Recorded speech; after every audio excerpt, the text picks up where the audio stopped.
बिस्मिल्लाहिर्रहमानिर्रहीम। अस्सलाम वालेकुम नाज़रीन, दुनिया न्यूज़ पर आप देख रहे हैं प्रोग्राम नुक्ता नज़र। मैं हूं आपका मेज़बान मोहम्मद अजमल जामी। स्टूडियोज़ में तशरीफ़ रखते हैं जनाब मुजीबुर रहमान शामी साहब। तीन अहम मौज़ूआत हैं जिन पर आज का प्रोग्राम आपकी खिदमत में हम लेकर आए हैं। एक तो पंजाब भर में जो बल्दियाती निज़ाम है वो मामला बदस्तूर अटका हुआ है। सुप्रीम कोर्ट ने मार्च में ये फैसला दिया था कि बल्दियाती इदारों को बहाल किया जाए, लेकिन क्या वजह बनी कि अभी तक पंजाब सरकार ने बल्दियाती इदारे बहाल नहीं किए और लाहौर के मेयर को अपने जो सेशंस हैं, इजलास हैं, वो अपने मेयर ऑफिस के बाहर लॉन्स में क्यों मुनक्किद करवाना चाह रहे हैं। आज स्पीकर पंजाब असम्बली परवेज़ इलाही साहब से वज़ीर बल्दियात पंजाब मियां महमूद रशीद की मुलाकात हुई, उसमें क्या तय हुआ ये भी आपके सामने लेके आएंगे। और फिर आज़ाद जम्मू कश्मीर में नए वज़ीर आज़म का इंतखाब अमल में आया है। बड़े बड़े बुर्ज उलट गए।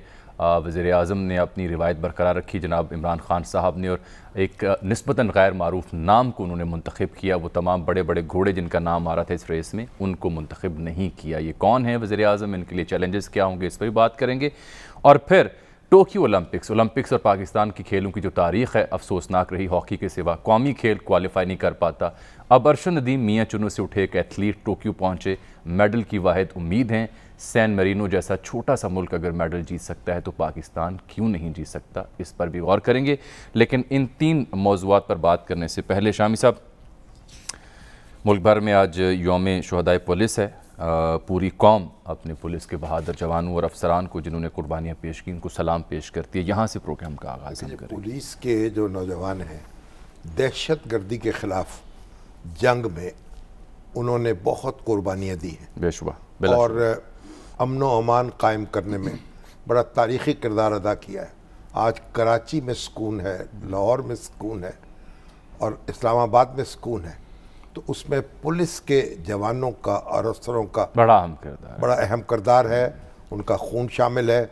हम उन सारे शहदा को सलाम पेश करते हैं, अल्लाह ताला के हुजूर दुआ करते हैं उनकी कुर्बानी कबूल करे। आमीन। और ये जो हमारे इस वक्त पुलिस के इस वक्त जो हमारे जवान हैं, जो अफसर हैं, उनके अंदर भी वो जज्बा जो है पैदा करे जो उन शहीदों के दिलों में मौजूद था। बिल्कुल ठीक। अच्छा जी, अब एक बात मैं और कहना चाहता हूं। एक मौजू और रखा था जो अनाउंस जो मौजूआत उनसे हट के काजी फायज ईसा और उनकी अहलिया कोरोना का शिकार हुए। हाँ जी। और ज़ेरे इलाज हैं, बेहतर है अल्हम्दुलिल्लाह उनकी तबीयत उनकी है, मगर वो वैक्सीनेट हो चुके थे। उनको चाइनीज़ वैक्सीन लग गई थी, उनको भी, उनकी अहलिया को भी। इसके बावजूद ये हमला हुआ। उन्होंने बिस्तर अलालत से एक पैगाम जारी किया है कौम के लिए। मैं उसको, उन्होंने कहा है कि अफसोस का इजहार किया है कि फैसल मस्जिद में कंधे से कंधा मिलाकर ईद की नमाज अदा की गई। और लेकिन जो बात उन्होंने बहुत अहम की है, उन्होंने कहा मेरी आजमाइश ने अब तक मुझे जो कुछ सिखाया है मैं उसे दूसरों तक पहुँचाना चाहता हूँ। ये अवामी मफाद का ऐसा मामला है जिससे हर कोई मुतासर हो रहा है, और चूँकि हम ऐसी सूरत हाल का सामना कर रहे हैं जो जंग से कम नहीं। बिल्कुल, ये वबा इसलिए तमाम सरकारी अस्पतालों बशमूल कंबाइंड मिलिट्री अस्पतालों और मुसल्लह अफवाज के दीगर अदारों के फौरी तौर पर उनको लोगों की सहूलत के लिए खोल दिया जाए, ताकि ये जो वायरस के मरीज़ हैं उनका वहाँ इलाज किया जा सके। बिल्कुल ठीक। और मैं तो उसमें यह इजाफा करूँगा कि तमाम प्राइवेट अस्पताल जो हैं उनको भी खोल दिया जाए और हुकूमत उनके अखराजात अदा करे जो मरीज़ों के वहाँ आते हैं। वबा है सर, इसका ये वबा जो है एक एहतियात इसका वाहिद एहतियात इसका इलाज है, तदबीर है, लेकिन जो इस ज़ाया हो जाए, जो जो जो जिसकी सेहत दाव पे लग जाए, जिस पे हमला हो जाए, उसके लिए अस्पताल, उसके लिए सारे अस्पताल उनके दरवाजे खोले जाएं और मुफ्त इलाज फराम किया जाए, उसकी सहूलत। ये एक अहम पैगाम उनके पैगाम में मैंने मजीद अपनी राय शामिल की है। ठीक है। और उनका कहना है कि हम मिलकर बतौर कौम इस वबा का मुकाबला करें, और एक दफ़ा ये तो सर मिलकर ही होगा, हिफाजती तदाबीर उन्होंने शुक्रिया अदा किया है। दुआ जो लोगों ने उनके लिए दुआएं की हैं, नेक तमन्नाओं का इज़हार किया है। ये कायदे आज़म इंटरनेशनल इस्लामाबाद यह अस्पताल इस्लामाबाद का है, वहाँ से उन्होंने ये पैगाम जारी किया। हम एहतियाती नाज़रीन इसका वाहिद हल है, इस पर कोई कॉम्प्रोमाइज़ न कीजिए। सर अभी हमें स्टूडियोज़ में ज्वाइन किया है मेयर लाहौर जनाब कर्नल रिटायर्ड मुबश्शिर जावेद साहब ने। इनको हमने इसलिए ज़हमत दी है कि ये आइनी तौर पर तो कानूनी तौर पर सुप्रीम कोर्ट के फैसले के बाद तो मेयर हैं जो रिस्टोर हुए हैं 2013 के एक्ट के तहत, जो बल्दियाती इंतखाबात पंजाब भर में हुए थे उसके तहत ये मेयर बने थे। अब हुआ ये है सर कि मार्च में सुप्रीम कोर्ट ऑफ पाकिस्तान ने यह फैसला दिया था कि बल्दियाती इदारे बहाल कर दिए जाएं। इसी दौरान फिर पंजाब में गवर्नमेंट एक नया एक्ट बल्दियाती इदारों के लिए लेके आई थी, तो लेकिन पुराने एक्ट के तहत जो बल्दियाती इदारे बने थे उन्हें बहाल करने का सुप्रीम कोर्ट ने हुक्म दिया था। इसके बावजूद अभी तक यहाँ पर पंजाब ने कहा कि पहले नजरसानी की अपील की हुई थी जी, ये तो गवर्नमेंट का मौका है, तराशा उसको बहाल नहीं किए। अभी वो नजरसानी की अपील कहीं लगी नहीं है। देखिए, मगर उनको स्टे नहीं मिला हुआ, अब तौहीन अदालत की दरख्वास्त भी इन्होंने की। मेरे लिए ताज्जुब की बात यह है कि सुप्रीम कोर्ट का फैसला वाज़े तौर पर आ गया, तफसीली हुक्म सामने आ गया और उन्होंने कहा है कि ये अदारे बहाल किए जाएं। ये अदारे जो है ख़त्म नहीं किए जा सकते थे, ऐसा ही है। लेकिन अभी तक पंजाब हुकूमत ने अदारे बहाल नहीं किए और सुप्रीम कोर्ट ने इसका नोटिस नहीं लिया और तौहीन अदालत की कार्रवाई नहीं की। सो वो एक एक दिन जो है वो कीमती है, क्योंकि दिसंबर में तो फिर इनकी मियाद खत्म हो जाएगी। तो मैं दोनों बातें समझने से कासिर हूं। एक मेरा सवाल करना, साहब को खुशामदीद कहते हैं। ये आप मेयर लाहौर हैं, अपने बल्दियाती एक्ट 2013 का जो इंतखाब हुआ था उसके तहत और सुप्रीम कोर्ट के फैसले के बाद आपको अपने दफ्तर की बजाय लॉन में बैठकर क्यों इजलास मुनक्किद करवाना पड़े? बिस्मिल्लाहिर्रहमानिर्रहीम, अगर थोड़ा सा आप मुझे टाइम दें। 25 मार्च को जो है हमारे इदारे बहाल हो गए। पहले तो ये बताएं लॉन में क्यों बैठ के? लॉन में इसलिए कि उन्होंने ताले लगाए हुए हैं।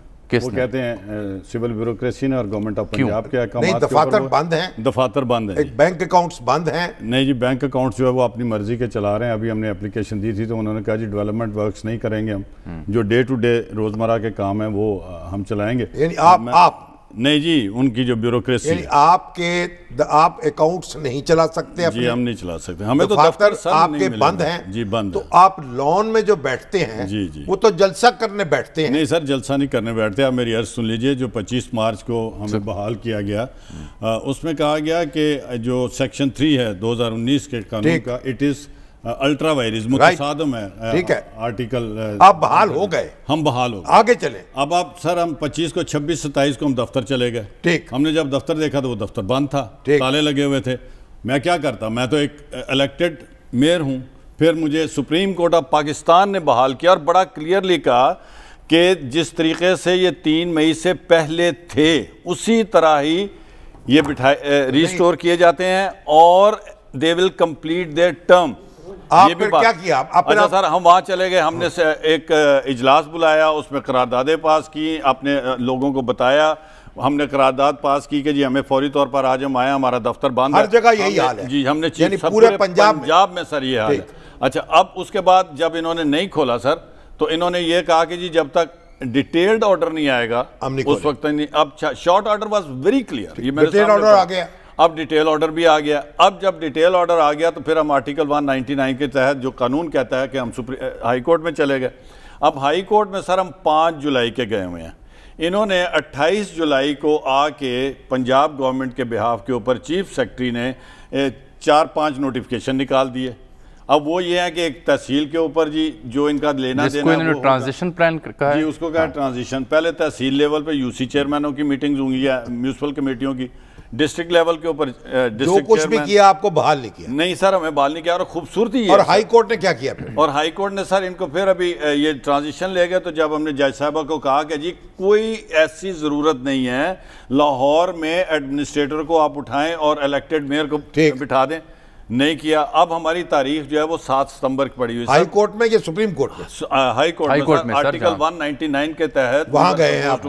मगर कंटेम्प्ट आपने सुप्रीम कोर्ट की वो भी अब गई हुई है, जब तक वो भी अभी नहीं लगी। वो भी नहीं लगी। अच्छा सर, अब बात यह है कि 25 मार्च को हम बहाल हो गए। जो आर्टिकल 32 है और 140A है वो कहता है, 132 कहता है कि गवर्नमेंट जो है ना वो इनकरेज करेगी, बनाएगी इलेक्टेड लोगों को, including seats of women, labour और काश्तकार।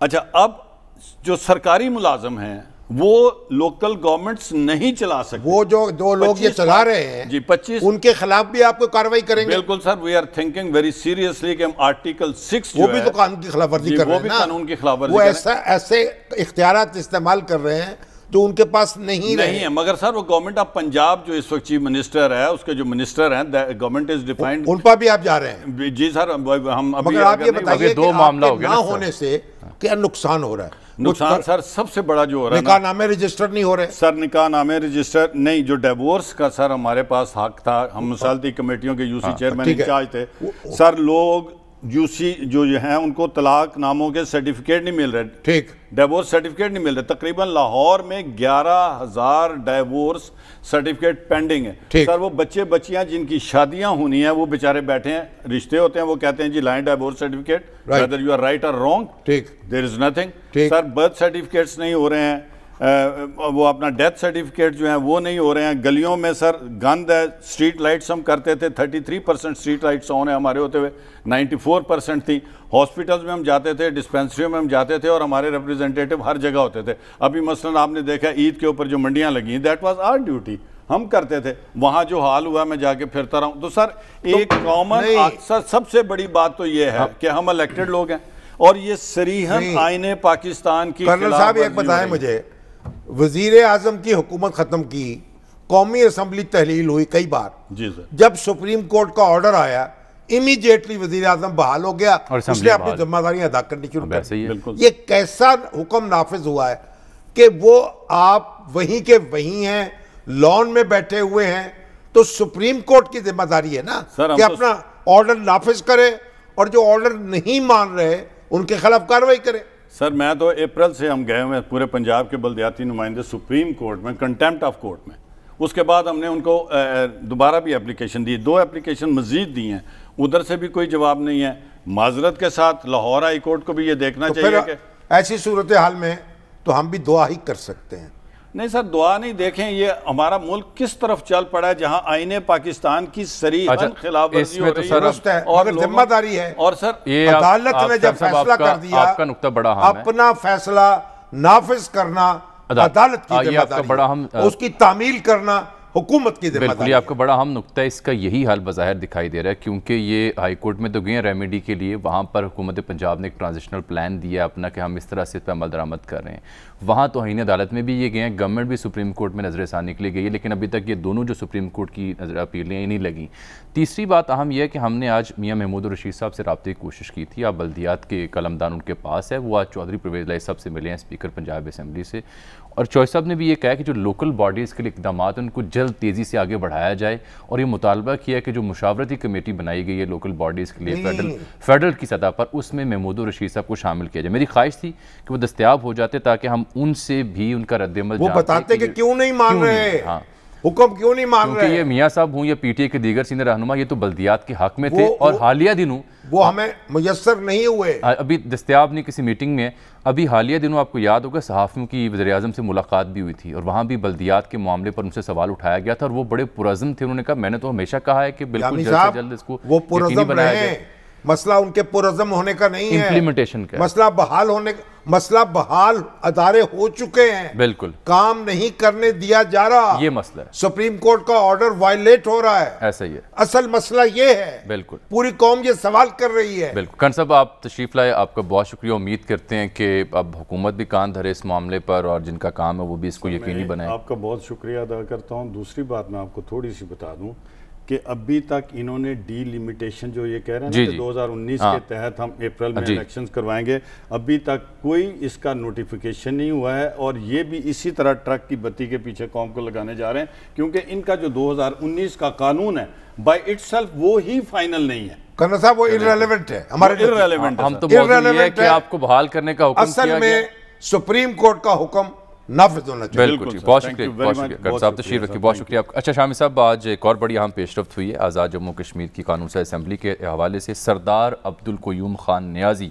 आप पूंछ डिवीजन से अब्बासपुर के हल्के से मुंतखब होकर इस असम्बली में सामने आए। पाकिस्तान तहरीक इंसाफ के उम्मीदवार के तौर पर वज़ीर आज़म पाकिस्तान जनाब इमरान खान ने उनको वज़ीर-ए-आज़म आज़ाद कश्मीर आज नॉमिनेट किया था। वो मुंतखब हो चुके, हलफ उठा चुके और वज़ीर-ए-आज़म हाउस जा पहुँचे हैं। बड़े बड़े बुर्ज, बड़े बड़े नाम, बड़े बड़ी पेशन गोइयाँ अपनी जगह रह गई और क़य्यूम अब्दुल क़य्यूम खान नियाज़ी साहब नए वज़ीर-ए-आज़म आज़ाद कश्मीर। जो सरदार अब्दुल क़य्यूम नियाज़ी साहब हैं, वो पाकिस्तान ये मुस्लिम कॉन्फ्रेंस है ना, हाँ वहाँ हुआ करते, उसके बड़े पुराने कारकुन हैं, कैबिनेट में रह गई। और उनके उनके उनके वालिद साहब भी जी, वो तहरीक आज़ादी कश्मीर के साथ जुड़े रहे और सरदार अब्दुल क़य्यूम के बड़े मोतमिद थे। ये वजीर रहे हैं सरदार अतीक अहमद खान की काबीना में। हाँ जी, इनके वालिद साहब भी वजीर रहे हैं। इनके भाई मुस्तफ़ा खान है, वो भी लड़ते रहे इलेक्शन। और ये एक बड़ा घराना है, सियासी घराना इस हवाले से। लेकिन आज बड़ी दिलचस्प बात यह है कि जब इमरान खान साहब वहां पहुंचे और कश्मीर में उन्होंने देखा कि अब्दुल क़य्यूम नियाज़ी मौजूद है। मैं सुनाऊं? उनका नियाज़ी यहाँ कैसे पहुंच गए? देखिए जरा, देखिए वज़ीर-ए-आज़म ने उस वक्त क्या फरमाया था। अब्दुल क़य्यूम नियाज़ी यहाँ कैसे आ गया, ये मैं बड़ा हैरान हूँ। वैसे हम नियाज़ी सारी जगह फैल गए हैं। अच्छा, अब वो नियाज़ी ऐसे ही है जैसे आप जामी हैं। अच्छा क्योंकि लोग ये समझते हैं कि आप मौलाना जामी की औलाद में से हैं। हम तो निस्बत से हैं। अच्छा, आपने उनकी, जैसे हमीद नज़ामी और मजीद नज़ामी, आरिफ नज़ामी, ये जनाब उनको लोग समझते हैं ख्वाजा निज़ामुद्दीन औलिया की औलाद से। अच्छा, ये अपने अच्छा फर्क हालांकि हमीद नज़ामी साहब ने ख्वाजा हसन निज़ामी से मुतस्सर होकर अपना नाम जो है निस्बत नज़ामी कायम कर ली। अच्छा, अब इस तरीके से ये जो सरदार अब्दुल क़य्यूम नियाज़ी हैं, ये नियाज़ी नहीं है, ये असल में सरदार अब्दुल क़य्यूम है। ये मुगल हैं, मुगल सरदार हैं। बिल्कुल। मगर इनके कबीले का कोई दूसरा आदमी नियाज़ी नहीं कहलाता। ये सऊदी अरब रहे हैं, वहां बिजनेस करते थे। सरदार अतीक अहमद खान वहां पढ़ते थे। एक राय ये भी है, नहीं सुनिए, एक ही कमरे में रहते थे। ठीक। अब ये हुआ सरदार अब्दुल क़य्यूम खान वजीर आज़म और सरदार अब्दुल क़य्यूम खान, सरदार अब्दुल क़य्यूम ये वजीर। ये कंफ्यूजन होता था। सरदार अतीक अहमद खान कहते हैं कि मैंने जो इनकी बड़ी बड़ी मूछें और डील डॉल देखा, तो नियाज़ी कहना शुरू कर दिया इनको, क्योंकि जर्नैली शांति नहीं, तो नियाज़ी वो हो गए, यानी उनके नियाजमंद के तौर पर ये नियाज़ी हो गए। चले, ये भी अच्छी निस्बत है। तो इसलिए ये हो गए सरदार अब्दुल क़य्यूम नियाज़ी। बिल्कुल ठीक। ये इनके और सरदार अब्दुल क़य्यूम खान मरहूम के दरमियान एक पहचान जो है वो अलग हो गई। बिल्कुल ठीक। अब लेकिन वो निस्बत काम आई। अब वो जनाब माशाल्लाह वजीर आज़म आज़ाद कश्मीर है। लेकिन देखिए उनकी ये एक खसूसियत है कि वो यानी सियासत के लिए भी, तहरीक आज़ादी कश्मीर के लिए भी, इनका जो अपना गांव है, नए नहीं है, अपना जो इनका गांव है दरा शेर खान, वो क्रॉस फायरिंग, वो जो फायरिंग होती है इंडिया की जानिब से ऑक्युपाइड कश्मीर, पुराना सियासी घराना, मुतासिर होते हैं। इनसे ज्यादा कौन इस गम को, दुख को जान सकता है? सरदार तनवीर इलियास साहब और हमारे बैरिस्टर सुल्तान महमूद साहब, अब हम उनके साथ हमारे हमदर्दी है। और ख्वाजा फारूक साहब तो उस तरह से नहीं थे, मगर बार अब सुना, अब देखे सदर कौन बनता है, तो कह रहे हैं कि जो बैरिस्टर सुल्तान महमूद है शायद सदारत का कुर्रा उनके एक बात है कि पेशन गोई अपनी जगह, लेकिन जो हमने दुनिया टीवी ने इलेक्शन ट्रांसमिशंस की थी आज़ाद जम्मू कश्मीर की कानून से असेंबली के हंगाम, वहाँ पे खावर गुमन साहब हूँ या हबीब अकरम साहब या खाक सर, हम सब की एक राय ये थी कि कप्तान सरप्राइज देंगे वज़ीर-ए-आज़म। वो असल में होता ये है, जब सरदार तनवीर साहब जो हैं, सुना है कि वो सीनियर मिनिस्टर होंगे।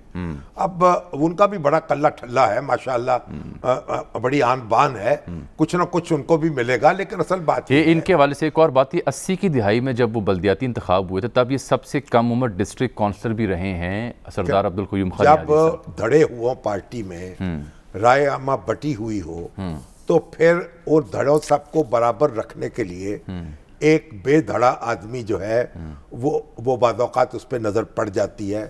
और इस लिहाज से खान साहब ने अपनी पार्टी के धड़ों को अपनी अपनी जगह छोड़कर उनके अपने नियाज़ी के ऊपर चले। हमारी नेक ख्वाहिशात डाली, हमारी तो नेक ख्वाहिशात है सर, हमारी ख्वाहिशात है, पर नियाज़ी जो है वो अब वो जरा वो उस तरह के नियाज़ी हैं, ठीक, जिस तरह के आप जामी हैं। चले ठीक। नहीं, अच्छा सर, अब ये है कि एक और बड़ा दिलचस्प पहलू है, उसका ताल्लुक भी पीटीआई से बनता है। खुलासा ये है कि फ्रेंडशिप एंडेड विद जहांगीर तरीन साहब, ये पैगाम है नज़ीर चौहान साहब का, जो शहजाद अकबर नहीं, वो नज़ीर चौहान साहब तो देखे ना, एक इल्ज़ाम आयद किया, फिर आर्ज़ा कलब से दो चार हुए, फिर माफ़ी मांगी, तहरीरी भी और वीडियो बयान भी, शहजाद अकबर साहब का बड़ापन मुआफ़ किया, फिर आज फयाज़ हुसैन चौहान साहब जिनकी वजह से सुलह हुई, उनके साथ खड़े होकर उन्होंने बड़ा अहम बयान दिया, दिलचस्प, वो देखिए।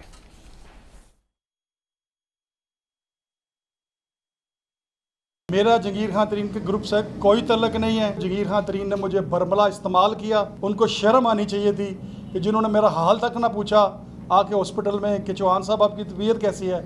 लेकिन जब उनका मसला मसाइल था, जब वो फंसे हुए थे चीनी शुगर माफिया में, तो मैं रोज़ सुबह रमज़ान में रोज़ा रख के भी उनके पास पहुँचता था और बारिशों में भी पहुँचता था और गर्मी की हबस में भी उनके साथ पहुँचता था। मेरी तो शहजाद अकबर से कोई लड़ाई नहीं थी। जहांगीर खान तरीन साहब ने मुझे कहा था कि यार मेरे से ज़्यादती हुई है, हमारा साथ दें। हमने तो उनसे, क्योंकि एज ए पार्टी पुराना वर्कर होने के नाते कि उन्होंने काम किया था पार्टी में, तो हम उनके साथ खड़े हुए। ना तो मैंने जहांगीर खान तरीन को अपना कोई लीडर माना था और ना वो लीडर होने के काबिल है। कल भी हमारा लीडर इमरान खान है, आज भी इमरान खान है और हमेशा इमरान खान ही रहेगा। मैंने ये कोई प्लान नहीं कहा था। सबसे दिलचस्प बात उन्होंने ये की है कि शर्म उनको आनी चाहिए। हाँ। जो उनके जहांगीर तरीन ग्रुप के लोग हैं, हाँ। उनको शर्म नहीं आनी चाहिए।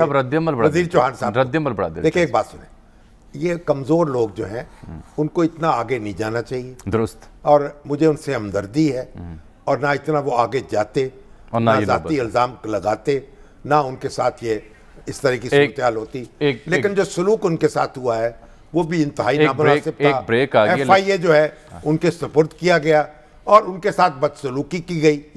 ये बात मत बताओ। एक ब्रेक आ गया, लेकिन उससे पहले राजा रियाज साहब का रद्द-ए-अमल आया नज़ीर चौहान साहब के बयान पर। वो ये कहते हैं कि नज़ीर चौहान साहब जो हैं वो निप्पल वाली बोतल से दूध नहीं पीते कि हमने उसे गुमराह किया हो। ये जज्बाती आदमी है, मजहबी मामलात पे बयानबाजी से हमने मना किया था। बहरहाल एक ब्रेक नाज़रीन, और ब्रेक के बाद वापस आते हैं तो बात करते हैं टोक्यो ओलंपिक्स और पाकिस्तान की कारकर्दगी के ऊपर। हमारे साथ रहिएगा।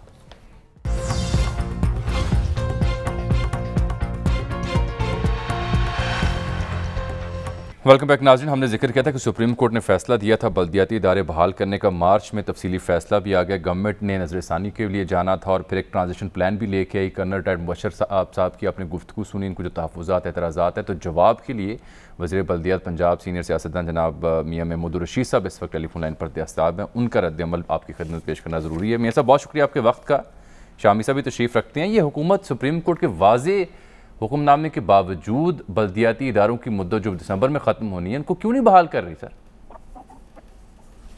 देखिए जामी साहब, ये जो हुकूमत सुप्रीम कोर्ट ने जो रेस्टोरेशन का हुक्म दिया था, अदारे तो रेस्टोर हो गए, लेकिन जिस कानून के तहत अदारों को बहाल किया गया है वो 2013 का एक्ट है और अब 2013 का एक्ट प्रैक्टिकली एग्जिस्ट नहीं करता, वो रिपील हो चुका। उसकी जगह 2019 का नया एक्ट असेंबली ने पास कर दिया। उसको भी खत्म कर दिया था ना सुप्रीम कोर्ट ने? नहीं, सुप्रीम कोर्ट ने उसे इंटैक्ट कहा अपने डिसीजन में। उसकी दफात तो जिन्होंने कलअदम करार दिया। नहीं, 19 का एक्ट बिल्कुल कदम करार नहीं दिया। सुप्रीम कोर्ट ने अपने डिसीजन में लिखा कि उनको बिल्कुल कानून साजी का इख्तियार था सूबाई असेंबली को और उसने कानून बनाया है, हम उसका एहतराम करते हैं और वो इंटैक्ट है। अब इश्यू यहाँ पर ये आ गया कि अगर 2019 का जो एक्ट है वो मौजूद है, उसके तहत नए अदारे बनने थे जी, और 2013 का एक्ट जो है वो खत्म हो चुका, उसके तहत यूनियन काउंसिल्स खत्म हो गई, डिस्ट्रिक्ट काउंसिल्स खत्म हो गई, सारा कुछ खत्म हो गया। तो ये एक कंफ्यूजन था। हमने रिव्यू पिटीशन भी दायर की हुई है और ये उनसे पूछा है हमने, हाई कोर्ट से भी जस्टिस आयशा मलिक के पास केस लगा हुआ है कि हम किस कानून के तहत अब इनको बहाल करें। इसमें आपको फैसला समझ में नहीं आ रहा? फैसला समझ में हमें आ रहा है, लेकिन हम अदलिया से ये रहनुमाई चाहते हैं कि वो कानून तो अब मौजूद नहीं है, वो अदारे सारे खत्म हो चुके हैं। तो फिर इनकी बहाली का हुक्म कैसे जारी किया गया? देखिए, बहाली का जो, इसीलिए हम अदालत को कह रहे हैं कि बहाली का हुक्म तो आपने दे दिया, हमारी समझ में जो आया हम चाह रहे हैं ट्रू स्पिरिट के साथ उनको बहाल करें, लेकिन कानून उसमें आड़े आ रहा है। हमने ये ट्रांजिशन कमेटीज बना दी हैं जिसमें जो रेस्टोर बदलिया है उसका जो भी बल्दिया है उसका हेड उस कमेटी को हेड कर रहा है, उसमें डीसी बतौर कोऑर्डिनेटर के है, लीडर ऑफ द अपोजिशन है, 2 एडिशनल सेक्रेटरी लेवल के लोग हैं। मगर मियां साहब उसमें तो फैसले में तो इसकी गुंजाइश नहीं है जी। फैसले में तो ये एम्बिग्विटी है बहुत बड़ी कि फैसले में ये बहाल हो चुके हैं। नहीं, बहाल तो हो चुके हैं, लेकिन बहाल होने के बाद वो आपने इनको बेहाल कर दिया है। देखें शामिल साहब, ये वो कानून के मुताबिक वो अदारे अब मौजूद नहीं रहे। तो सुप्रीम कोर्ट ये आप उसको जाके बताएं सुप्रीम कोर्ट को। फिर जी, सुप्रीम कोर्ट को बताने के लिए हमने ये रिव्यू पिटीशन की है। हम तो दिन रात देख रहे हैं, हमें तो सुबकी महसूस हो रही है अदालत की। बिल्कुल भी नहीं, हम अदालत का एहतराम भी कर रहे हैं और उनके हुक्म के मुताबिक अदारे रेस्टोर भी हो चुके हैं। हम उसमें कोई रुकावट नहीं है, उसकी एग्जीक्यूशन जो है वो किस तरह से हो। चलें, बहुत शुक्रिया। इस मौजू पर आपसे एक तफसीली नशिस्त भी करेंगे कि अब आपका अगला प्लान क्या है। तो अभी तक के लिए बहुत शुक्रिया, क्योंकि आप लेट ज्वाइन किए इसलिए फिर मेरे पास वक्त का किल्लत है। बहुत शुक्रिया मेरे साहब। अदालत बताए ना कि और देखे ना, ये जो हमारे वो चौहान साहब की बात हो रही थी, बीच में रह गई थी। चौहान साहब कमजोर आदमी साबित हुए हैं, लेकिन एफआईए ने उनके साथ ज्यादती की है, उनको गिरफ्तार करके उनके बदसलूकी की गई है। ये मैंने सुना है मोतबर जराए से। फिर उनके बहुत सी फाइलें उनकी फरोली गई हैं। बिजनेस करते हैं भाई। किसी शख्स के ऊपर इतना बड़ा कोई इल्जाम लग जाए और पर्चा दर्ज हो, गिरफ्तारी नहीं होनी चाहिए? गिरफ्तारी होनी चाहिए, लेकिन ये इसके अलावा सर, ये टेस्ट केस भी तो है कि आइंदा के बाद इतना बड़ा मजहबी इल्जाम किसी पे ना लगे। इज्जत और एहतराम होना चाहिए का होगा। लेकिन जो हमारे चौधरी परवेज इलाही ने बड़ा स्टैंड लिया है, उन्होंने उनको बुलाया है, उनको वायलेट किया गया। अब उन्होंने तहरीक अपना जो इस्तेहकाक बिल है ना, वो नया मंजूर करा लिया है। अब अगर सरकारी अफसर वायलेट करेंगे, उनके वो मुर्गा बना देंगे। स्पीकर साहब एक बात और सुन लें, जो मौलाना साद रिजवी हैं, वो भी उनके बारे में शिकायतें आ रही हैं। दिन रात उनके लोग फोन करते हैं, घर से खाना मंगवाने नहीं दिया जा रहा, पंखा तक चलाने नहीं दिया जा रहा, सोबतें दी जा रही हैं जेल में। अदालत क्या करेगी? जेल में देखें। नहीं, हमने गवर्नमेंट देखे। गलत बात है, हुकूमत तवज्जो करे। ये बात जाए वहां सेशन जज साहब जाके मुआयना करें। ये बात दुरुस्त है कि हुकूमत तवज्जो करे इस मामले पर। ये क्या बात हुई यार? को तकलीफ हो, हर शख्स जो है पाकिस्तानी वो बायसे एहतराम है। बिल्कुल ठीक। जेल के होने का ये मतलब नहीं है कि बदसलूकी करें आप। बिल्कुल ठीक। अच्छा, एक बड़ा अहम इशू सर ये अफसोस भी होता है पाकिस्तान के खेलों की तनज़ली को देखकर, लेकिन खुशी की भी लहर पैदा होती है जब कोई अच्छा एथलीट। लहर तो आपको एक ऐसी पैदा हुई है 1% नहीं, वो है, और 99% मायूसी ओवर द इयर्स हमारे ओलंपिक्स। और हमने हर जगह ये तनज़्ज़ुल है। एक जमाना था हर जगह हम उठ रहे थे, ऐसा ही है, हर जगह बैठ। अब मियां चन्नू से उठने वाले, जैवलिन थ्रो फेंकने वाले, हमारी सियासत ने हर जगह जनाब नकब लगा ली। अरशद नदीम है मियां चन्नू से, जो टोक्यो पहुंचे हैं। ये पाकिस्तान के लिए मेडल की वाहिद उम्मीद है। लेकिन सवाल हमारा ये है कि सैन मरीनो, जो इटली करीब एक छोटा सा मुल्क है, कुछ 34,000 नफूस पर मुश्तमिल ये मुल्क है, वो दुनिया का सबसे छोटा मुल्क बन गया मेडल जीतने वाला ओलंपिक्स के मुकाबलों में। पाकिस्तान दुनिया की एटमी क़ुव्वत है, बेपनाह पाकिस्तान के पास ताकतें हैं, बेपनाह सलाहियतें हैं, लेकिन ये 24 करोड़ आबादी का मुल्क जो है, ये मेडल जीतने से क्यों दूर है? मेडल क्यों नहीं हम जीत पाते? और ये अरशद नदीम से ही हमें उम्मीदें क्यों वाबस्ता हैं? शाम साहब, हमारा कौमी खेल हॉकी है और हॉकी तो क्वालिफाई नहीं कर सका। हम ओलंपिक्स में हमने मेडल जीते हुए जा ही नहीं सके, हम वहां पे पहुंच ही नहीं सके। 88 में आखिरी दफा हमने। भाई आपकी सियासत ले डूबी है। हर शोबे को जो गंद सियासतदान में डला है वो हर जगह डल रहा है, भुगत रहे हैं उसका खमियाजा, देख ले। और हॉकी आखिरी दफा हमने अभी तो आप देखें सिंगल आखिरी दफा जो हमने मेडल जीता था 1988 में जीता था, जब हुसैन शाह ने बॉक्सिंग में मेडल पाकिस्तान के लिए लिया था। हॉकी में हमने आखिरी दफा 1992 में जीता था। उसके बाद हमारे एथलीट्स फाइनल राउंड तक नहीं पहुंच पाए, हॉकी क्वालिफाई नहीं कर पाई और हमें कोई मेडल एक जमाने में। और जिसकी जो आपकी एसोसिएशन है ओलंपिक की, उसकी कहानी सुन लीजिए। उसकी कहानी सुनाए ना। बरसों से चिमटे हुए हैं ओहदेदार। एक जमाना था वज़ीर आज़म उसको लीड करते थे, हुसैन शहीद फॉरवर्दी, मलक फिरोज कानून, मलक महराज खालिद, ये करते रहे हैं, बिल्कुल करते हैं। अहमद जाफर, कौन कौन से लोग थे। अब चिमटे हुए ओहदों के मरीज। आरिफ हसन साहब 2004 से पाकिस्तान ओलंपिक एसोसिएशन के सदर हैं। कि शर्म नहीं आती है। और इस जिन लोगों ने इनको बनाया है से इस ओहदे के साथ उनको भी शर्म आनी चाहिए। इससे पहले वाजिद शाह साहब थे, वो भी 18-20 बरस इस ओहदे के साथ वाबस्ता रहे, लेकिन कोई हमें वहां पे खैर की खबर नहीं। किसी शख्स को हमारा ख्याल था स्पोर्ट्समैन वजीर आजम बन गए हैं, यहाँ तो इनकलाब बर्पा हो जाएगा। कितने अफसोस की बात है। नहीं, अब वज़ीर आज़म ने कहा है कि आखिरी 2 बरसों में तवज्जो कुछ करेंगे खेल के मामले पर, क्योंकि बड़ी जग हसाई का सारा ये मामला होता है। सर अच्छा, अब ये बात है, आज मरियम औरंगजेब ने बड़ी धुआंधार प्रेस कॉन्फ्रेंस देखी से हमने और कहा महंगाई का, इन्होंने महंगाई की है, बड़े फिगर्स पेश किए हैं और बड़ा एक धुआंधार, यानी जो शेख रशीद साहब के ऊपर मालूम हो रहा था एक और शेख रशीद आ गया है, सही, और खूब मुरम्मत की है उन्होंने माशाल्लाह। तफसीली बात फिर करेंगे। तो देखिए, 2 हमारे अजीज दोस्त रुखसत हो गए। कर्नल मोहम्मद हामिद एक हमारे फौज में रहे, बड़े बड़े दानिश्वर थे, उस्ताद थे, शायर थे, अदीब थे।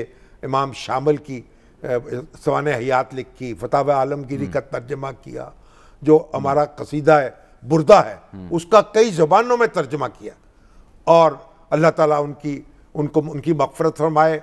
फिर रोज़नामा उम्मत के जो पब्लिशर, एडिटर और मौलाना सलाहुद्दीन शहीद, उनके दामाद रफ़ीक अफ़गान, वो कोरोना की नज़र हो गए, अल्लाह ताला उनकी मग़फ़िरत करे।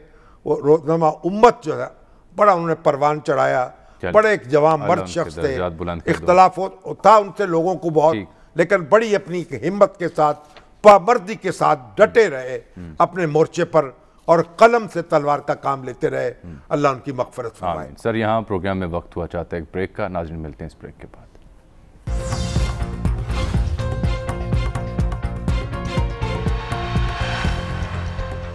नाज़रीन, खेलों के मैदान में जो पाकिस्तान की तनज़्ज़ुली है उसका हमने जिक्र किया था टोक्यो ओलंपिक्स के रेफरेंस से। ब्रेक से पहले सीनियर स्पोर्ट्स जर्नलिस्ट जनाब फैज़ान लखानी ने हमें ज्वाइन किया, उनसे बात करते हैं। फैज़ान, ये बताइएगा कि अरशद नदीम मेडल से कितना दूर हैं, क्योंकि ये वाहिद उम्मीद बचे हैं पाकिस्तान के लिए मेडल के लिए, और ये क्या इनका इनफरादी टैलेंट है जो यहाँ तक पहुँचे हैं? और पाकिस्तान मेडल क्यों नहीं जीत सकता जब सैन मरीनो जैसा मुल्क मेडल जीतने का कामयाब करार पाता है? तो अच्छा, आपने 3 सवाल अजमल किए। मैं आपके पहले सवाल का जवाब देता हूं कि अरशद नदीम कितना दूर है। अगर हम अरशद नदीम की या तमाम एथलीट्स की जो कारकर्दगी देखें, जो ग्रुप के मैचेस, जो ग्रुप का आज राउंड हुआ जेवलिन थ्रो में, तो उसके मुताबिक अगर उसी कारकर्दगी को हम अगर रेप्लिकेट कराएं तो अरशद नदीम पोडियम पे आते दिखाई दे रहे हैं। अरशद नदीम का जो मुकाबला होगा वो जो जर्मनी के है योनासन वेटर, उनके साथ, और इंडिया के नीरज चोपड़ा, ये 2-3 एथलीट्स है जो टॉप पर आते हैं। और आसानी अरशद नदीम के लिए ये हो गई, कुछ ऐसे एथलीट्स जो बड़े टॉप के जेवलिन थ्रोअर माने जाते थे वो फाइनल के लिए क्वालिफाई ना कर सके, और अरशद नदीम आज क्वालिफाई कर गए। तो अरशद के पास बड़ा अच्छा मौका है, और पाकिस्तान के पास ये बड़ा अच्छा मौका है कि एक तारीखी कामयाबी ओलंपिक्स में जो एक 1992 से एक इंतजार है पाकिस्तान को कि उसके बाद से कोई मेडल नहीं जीता, और एथलेटिक्स में तो कोई मेडल आज तक नहीं जीता। तो एक हिस्टोरिक मूवमेंट की है पाकिस्तान। और फैजान, मुख्तसर ये कि ये तनज़्ज़ुली की वजह क्या है? इतने अरसों से ओहदों से चिमटे हुए लोग, फिर भी कोई मेडल नहीं आता, मुख्तसर बताइए। देखिए, सबसे बड़ी वजह इसकी हमारा कलेक्टिव कल्चर है टुवर्ड्स स्पोर्ट्स। अब 4 साल बाद ओलंपिक्स आता है तो जाग जाते हैं, और 4 साल दीगर ममालिक जहां तैयारियां कर रहे होते हैं, हमारे यहाँ ये कोशिश लगी होती है कि कुर्सियों पर किस तरह बराजमान रहना, और खासतौर पर हमारा ओवरऑल कल्चर भी कि हम स्पोर्ट्स को ज्यादातर इसको गैर निसाबी सरगर्मी समझते हैं, इसको हम रिक्रिएशनल एक्टिविटी समझते हैं। स्पोर्ट्स दुनिया में एक प्रोफेशन इख्तियार कर चुका है और दुनिया भर इसमें लाखों करोड़ों डॉलर्स इन्वेस्ट कर रही होती है। हमारे यहाँ बड़ी मामूली सी रकम स्पोर्ट्स के लिए दी जाती है, वो भी मुकम्मल तौर पर खर्च दी होती है। हमारे यहाँ एक वेट लिफ्टर भी गए थे तलहा, क्या उनको हमारे दस्तयाब सहूलियात के मुताबिक ट्रेनिंग मिली थी या अपने तय खुद ट्रेन होकर वो पहुंचे? अजमल, तलहा तालिब के पास ट्रेनिंग के लिए प्रॉपर जिम तक नहीं था, और वो गुजरावाला में एक स्कूल के अहाते में मेक शिफ्ट जिम बना के ट्रेनिंग करते रहे, और अपने बलबूते पे, इनफैक्ट अरशद नदीम भी अपने बलबूते पे। वो अलमिया है जो फैजान लखानी आपने बयान किया। वक्त का मैं ख्वाहिश थी कि इस अहम तरीन मौजू पर तफसील से बात कर सकें, करेंगे भी इंशाअल्लाह। फिलहाल के लिए इतना ही नाज़रीन, अल्लाह हाफ़िज़।